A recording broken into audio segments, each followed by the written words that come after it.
প্রিয় ভাইরা আমার, এখন যদি বলেন হুজুর আমি এই মুনাফিক চিনতাম কেমনে, আসেন আপনাকে কোরআন দিয়ে মুনাফিকের চিহ্ন, মুনাফিকগুলো চিহ্নিত করে দেই। আপনাদের কেন্দ্রীয় মসজিদের ইমাম সাহেব, আপনাদের কেন্দ্রীয় মসজিদের খতিব সাহেব যদি জুমার খুতবাতে, জুমার বয়ানের মধ্যে বলে আল্লাহর কোরআন দিয়ে আজকে থেকে এই মসজিদ চলবে, সর্বপ্রথম সভাপতি, তারপর সেক্রেটারি, তারপর ক্যাশিয়ার, আস্তে আস্তে করে সমস্ত মুসল্লিরা হাত তুলে বলবে হুজুর আমরা আপনার সঙ্গে একমত। এই কথা শোনার সঙ্গে সঙ্গে খতিব সাহেব যদি খুশি হয়ে পরবর্তী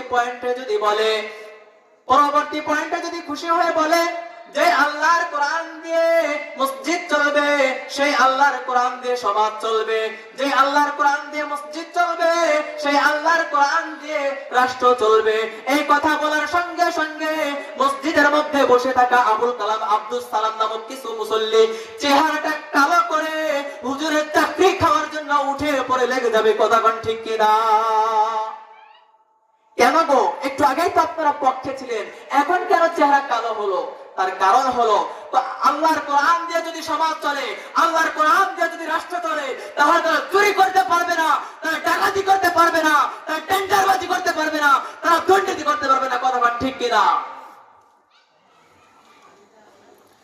আল্লাহর কোরআন দিয়ে যদি সমাজ চলে, আল্লাহর কোরআন দিয়ে যদি রাষ্ট্র চলে, তাহলে তারা রোডের মধ্যে বাস ঠেকায় তারা চাঁদাবাজি করতে পারবে না।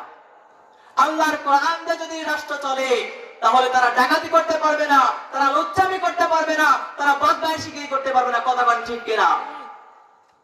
প্রিয় ভাইরা আমার, এজন্য আপনারা ইমানদার হয়ে মরতে চান নাকি মুনাফিক হয়ে মরতে চান?